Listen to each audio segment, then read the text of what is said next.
हाँ तो प्यारे विद्यार्थियों, पिछली क्लास में हमने क्लास 10 मैथ्स में चैप्टर नंबर 8 देखा था। वो चैप्टर लगभग हमने क्या कर लिया था, कंप्लीट ही कर लिया था। उस चैप्टर के मैंने कहा था कमेंट में आप बता देना कि जो भी क्वेश्चन आपको ऐसा लगे कि समझ में नहीं आया हो या कोई और कोई क्वेश्चन हो इस चैप्टर के बारे में, तो आप कमेंट बॉक्स में ज़रूर बताना ताकि मैं उस क्वेश्चन का सोल्यूशन आपको वाइट बोर्ड पर करवा सकूँ। अब आज हम चैप्टर नया शुरू करेंगे। उस चैप्टर का नाम है triangle. Chapter number 6, class 10 chapter number 6 क्या है चैप्टर का नाम है ट्राइंगल। चैप्टर 6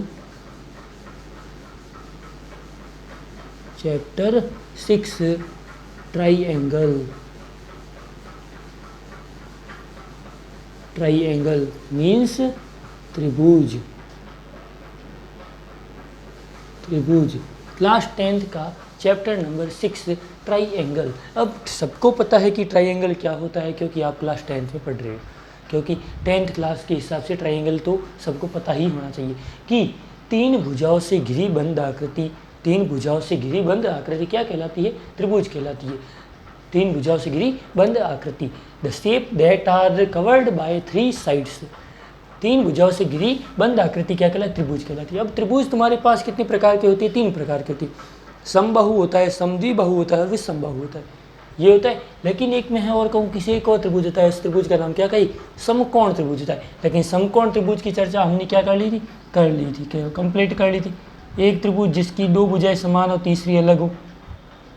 एक त्रिभुज ऐसा जिसकी तीनों भुजाएं क्या हो, इक्वल हो। एक त्रिभुज ऐसा जिसकी तीनों ही भुजाएं क्या हो, अलग अलग हो। जैसे ये त्रिभुज बना दिया मैंने थोड़ा सा अलग, तीनों भुजा अलग है, ये भुजा अलग, ये भुजा अलग, ये भुजा भी अलग। अगर किसी त्रिभुज की तीनों 2 भुजाएं समान और तीसरी अलग, तो त्रिभुज कौन सा, त्रिभुज का नाम है समद्विबाहु। यदि किसी त्रिभुज की 2 भुजाएं समान और तीसरी अलग हो तो समद्विबाहु त्रिभुज। तीनों भुजाएं समान हो तो उस त्रिभुज का नाम समबाहु, और अगर जो तीनों ही अलग अलग हो तो इसका नाम विषमबाहु त्रिभुज।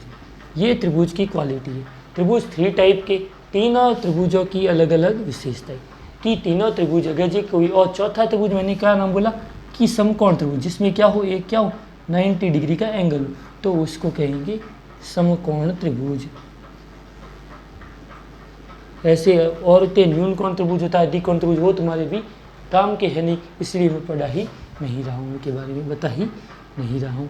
ये हो गया कौन कौन सी त्रिभुजों के प्रकार। अब मैं कहूँ कि तुमने अगर जी क्लास 9th जो कि तुम्हारी पढ़ी, लेकिन क्लास 9th के ये 2 टॉपिक जो है वो कटे हुए पिछली बार थी, इस बार तुम्हारी कटे हुए नहीं है। इस बार ये कटे हुए नहीं है, तो इस चैप्टर में 9th में क्या है, 9th में एक चैप्टर नंबर 6 वो होगा, उसमें नाम होगा सर्वांग समता।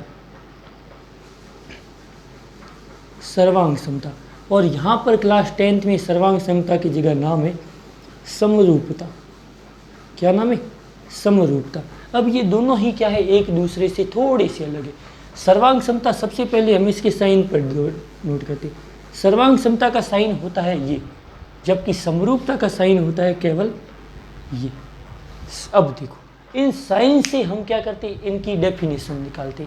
साइन से क्या निकालते, इनकी परिभाषा। सर्वांग समता क्या होता है और समरूपता क्या होता है।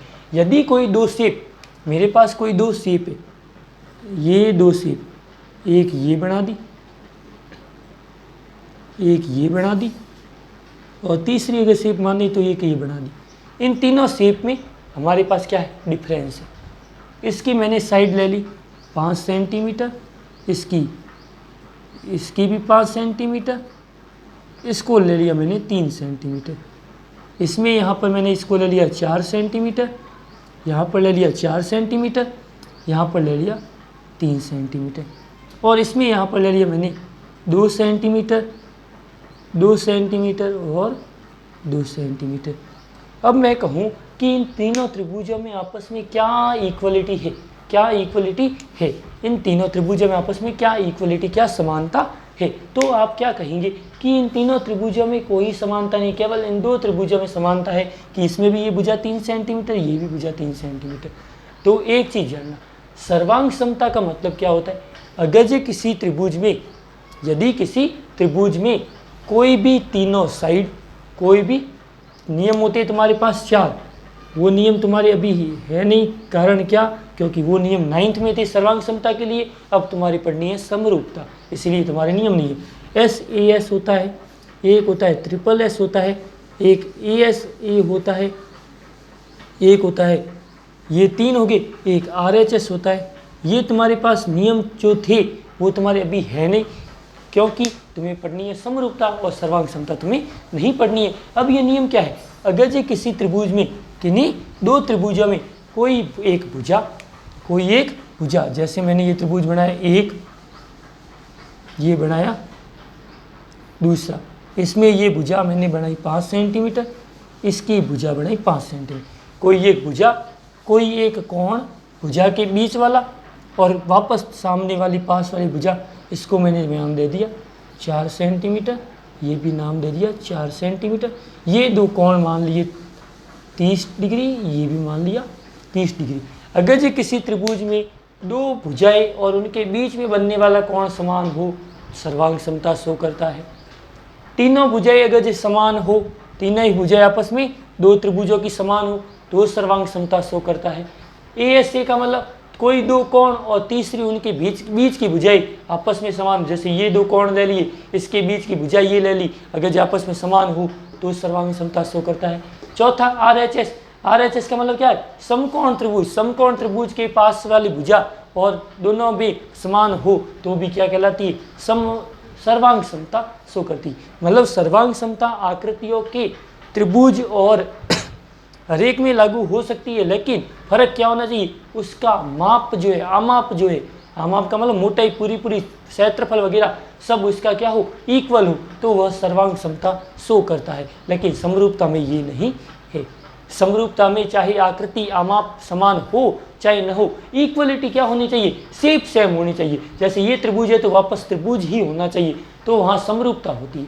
समरूपता वे आकृतियाँ, समरूप वे आकृतियाँ कहलाती है, वे आकृतियाँ जो आपस में आमाप में समान हो चाहे न हो, लेकिन उनकी शेप जो है वह सेम होती है, तो वह समरूप आकृतियाँ कहलाती है। वे आकृतियाँ जिनका आमाप समान हो चाहे न हो, लेकिन उनकी से आकृति जो है वह समान हो, तो वह समरूप आकृति कहलाती है। ये समरूपता की परिभाषा होगी। और सर्वांग समता की परिभाषा, उनकी आमाप जो है उनका इक्वल होना चाहिए, तो वह सर्वांग समाकृति कहलाती है। लेकिन तुम्हें क्या पढ़नी है? केवल समरूपता पढ़नी है। अब समरूपता पर हम आगे क्या बढ़ेंगे? आगे बढ़ेंगे। समरूपता में तुम्हारे पास अब क्या है? अब देखते हैं हम समरूपता में क्या क्या टॉपिक तुम्हारे सिलेबस में है। मैं तुम्हारी किताब से ही पढ़ाऊँगा, और किताब से आगे हमें अगर जो कोई भी टॉपिक आगे से पढ़ना है तो मैं आपको बता दूँगा। और मैं लगभग एक चीज़ ध्यान रखना, मैं अब आगे आने वाले हर संडे को एक तुम्हारे लिए टेस्ट पेपर रखूँगा, जो केवल मैं बोर्ड पर क्वेश्चन लिखूँगा, और जो टेस्ट में भाग लेना चाहते हैं वो टेस्ट के लिए तैयार रहना। अब एक चैप्टर हमने कंप्लीट कर लिया, तो मतलब इस संडे को हम कौन सा चैप्टर? चैप्टर नंबर 8, वो हम पूरा उसके क्या लेंगे? मैं क्वेश्चन बोर्ड पर लिख लूँगा, और आप मुझे कमेंट करके उनके आंसर भले सेंड करना, भले जैसे भी आप घर पर ही प्रैक्टिस कर लेना उन क्वेश्चनों की।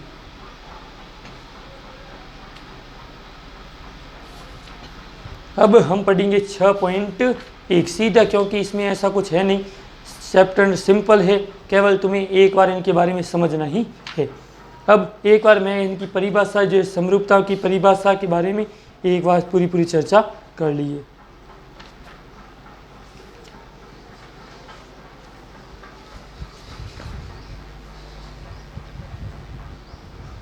एक प्रमेय आती है समरूपता के बारे में। प्रमेय है क्या है? समरूपता की परिभाषा के लिए प्रमेय सीधी, यदि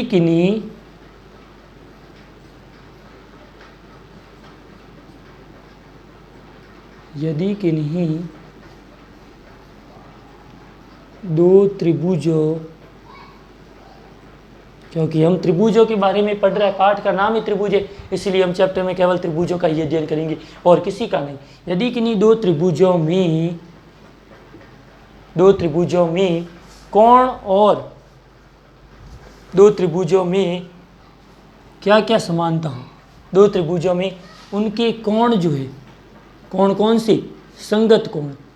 संगत कोण मतलब क्या होते, सामने वाले कोण। संगत कोण जो है त्रिभुजों में इस कोण समान हो, संगत कोण क्या हो, समान हो। यदि किन्हीं दो त्रिभुजों में संगत कोण समान हो और उनकी संगत भुजाएं जो है, संगत भुजाएं जो है समान अनुपात में हो।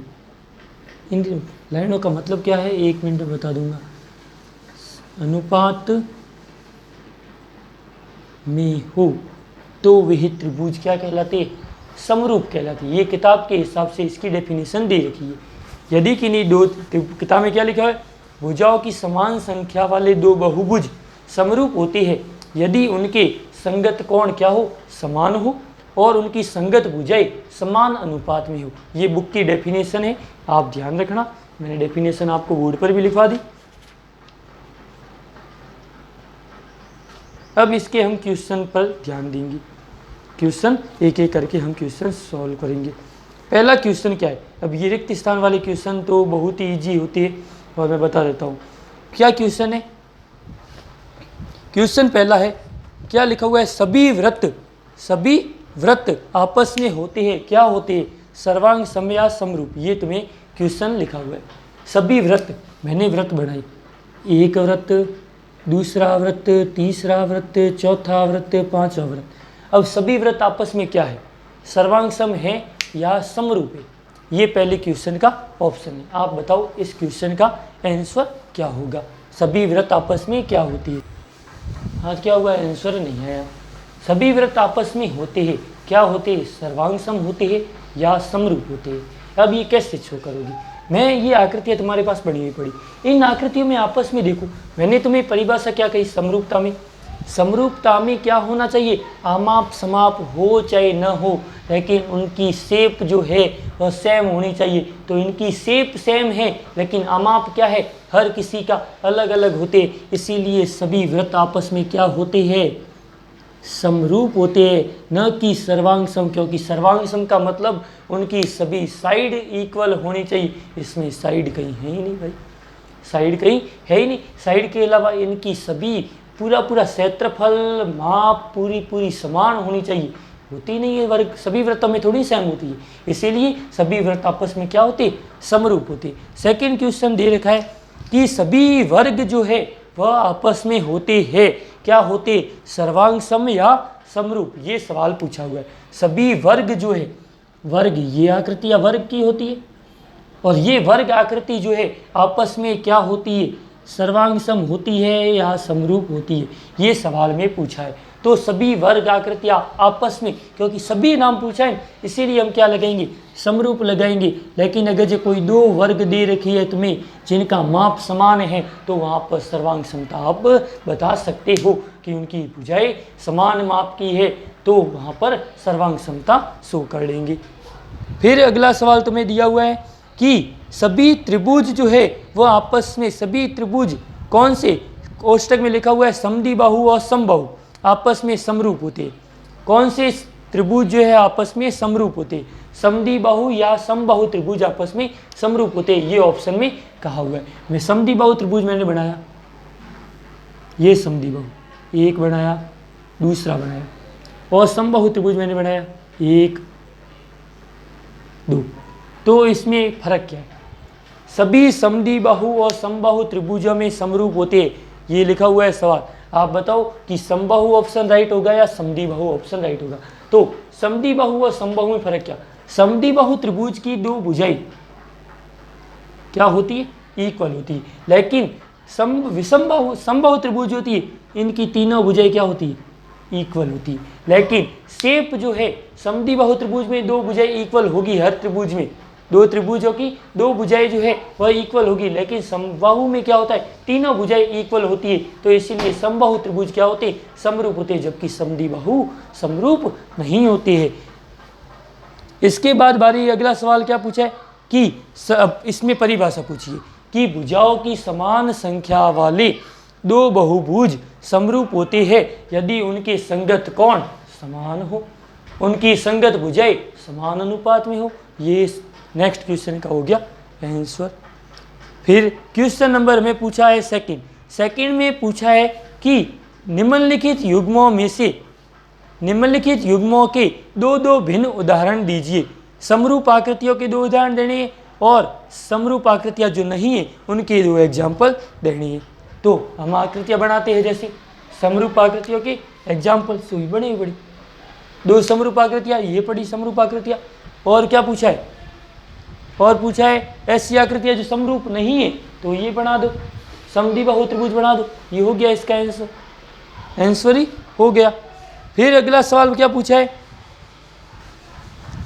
बताइए कि निम्नलिखित चतुर्भुज समरूप है या नहीं। निम्नलिखित चतुर्भुज, दो चतुर्भुज दे रखी है। अब इन चतुर्भुजों को पूछा है समरूप है या। मैं सवाल बना देता हूँ क्वेश्चन का चित्र बोर्ड पर।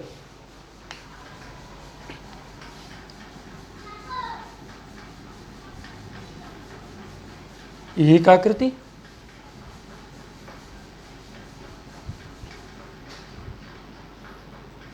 दूसरी आकृति।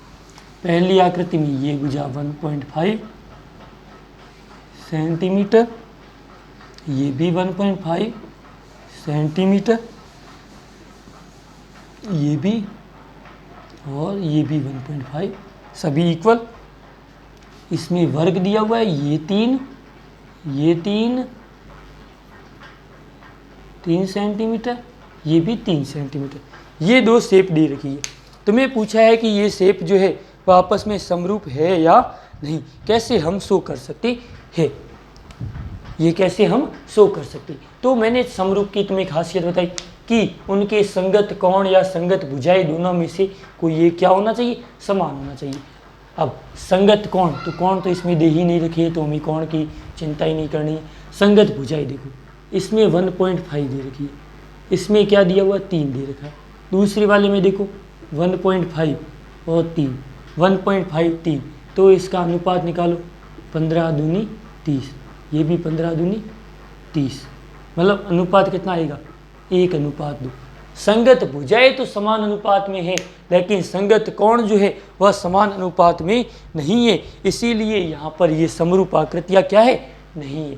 क्यों नहीं है, क्योंकि समरूप आकृतियों की परिभाषा में हमने क्या देखा कि ऐसे दो युग्म या दो बहुभुज जिनके संगत कोण जो है समान हो, संगत भुजाएं समान अनुपात में हो, तो वह आकृतियाँ समरूप कहलाती है। लेकिन इसमें भुजाएं तो समान अनुपात में हैं, लेकिन कोण दे ही नहीं रखे, इसीलिए कोण समान है या नहीं, इसीलिए यह आकृतियाँ समरूप नहीं है। लेकिन रियल में देखें तो यहाँ पर अगर मैं इस शेप को थोड़ा सा चेंज कर लूँ, एंगल यहाँ 90 डिग्री कर लूँ, तो ये समरूप आकृतियाँ हो जाएगी। लेकिन एंगल 90 डिग्री नहीं है, इसलिए ये आकृति कौन सी है, ये आकृति समचतुर्भुज है। जबकि ये आकृति कौन सी है, ये आकृति वर्ग है।